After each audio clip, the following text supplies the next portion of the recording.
Hello दोस्तों, कैसे हो? उम्मीद करता हूँ अच्छे होंगे। आज मैं आपको एक स्टोरी सुनाऊंगा। उम्मीद करता हूँ आपको पसंद आएगी और उससे आप कुछ सीखेंगे। चलो स्टार्ट करते हैं। एक बार एक शिकारी शिकार करने के लिए जंगल में पहुंचा। उसने अपनी तीर पर बहुत ही खतरनाक जहर लगाया और शिकार को निशाना बनाकर उसने तीर को जंगल की तरफ छोड़ दिया। तीर निशाना चूक गया और एक पेड़ पर जाके लगा। वह पेड़ बहुत ही हरा भरा और बहुत सारे था और बहुत सारे तोते भी उसमें रहते थे। जैसे ही वो जहरीला तीर उस पेड़ पर जाकर लगा, पेड़ धीरे धीरे सूखने लगा। उस पेड़ पर जो भी तोते रहते थे, एक एक करके उस पेड़ को छोड़कर जाने लगे। उस बड़े से पेड़ के कोटर में एक बहुत ही बूढ़ा तोता भी रहता था। बहुत ही धर्मात्मा और अच्छे मन का था। सभी तोते उस उस पेड़ को छोड़कर जाने लगे, लेकिन वह बूढ़ा तोता जाने को राजी नहीं हो रहा था। वह उसी कोटर में आ जाता और दाना लेने जाता, फिर उस कोटर में वापस आके आ जाता। उस पेड़ को छोड़ने के लिए बिल्कुल भी राजी नहीं था। बूढ़े तोते के साथियों ने उसे कई बार समझाया कि पेड़ सूख रहा है, धीरे धीरे वो गिर जाएगा, चलो किसी और पेड़ पर चलते हैं। परंतु बूढ़ा तोता मानने को तैयार ही नहीं था। यह बात देवराज इंद्र तक पहुंची। उन्हें बताया गया कि एक तोता वो जिस पेड़ पर रहता है, उस पेड़ पर जहरीला तीर लगने के कारण सूखने वाला है और धीरे धीरे गिरने के कगार पर पहुंच गया है। और बूढ़ा तोता अभी भी वहीं रह रहा है और दाना लेकर आता है और अपने कोटर पे चले जाता है। देवराज इंद्र प्रकट हुए और उस बूढ़े तोते से कहने लगे कि आप बहुत ही धर्मात्मा हैं, बहुत ही अच्छे मन के, लेकिन आप इस पेड़ को छोड़कर चले क्यों नहीं जाते हैं?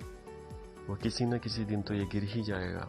तालाब के पास बहुत सारे और भी पेड़ हैं, उसमें हरे भरे पेड़ हैं और फल फूलों से भरे पड़े हैं, आप वहाँ पे आराम से रह सकते हैं।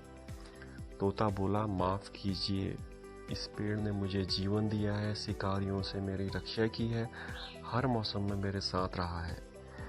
ये कोटर ही मेरा घर है। मैं यहाँ पला बड़ा हूँ, इस पेड़ में छोड़कर मैं कैसे चला जाऊँ? इस पर संकट आया तो मैं कैसे छोड़कर चले जाऊँ?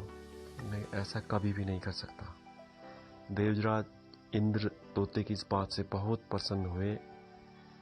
तोते से कहा, मैं आपकी इस बात से बहुत खुश हूँ, मांगो जो मांगना चाहते हो।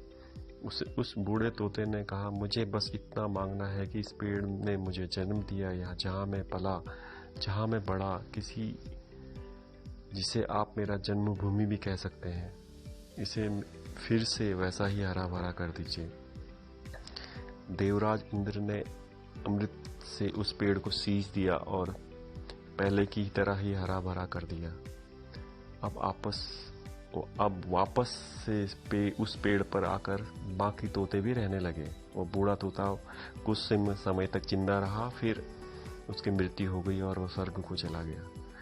यह कहानी हमें सिखाती है कि जब भी इंसान बहुत बुरे वक्त पे होता है, या बुरा वक्त चल रहा होता है, या दुख में होता है, तो इमोशनली बहुत टूटा हुआ होता है, उसे किसी की सहारे की जरूरत होती है, उसे किसी की आवश्यकता की जरूरत होती है। अगर आप ऐसे वक्त पे उसे छोड़कर चले जाएं, उससे बात करना बंद कर दें, उससे मुंह मोड़ लें, तो हमसे बुरा कोई नहीं।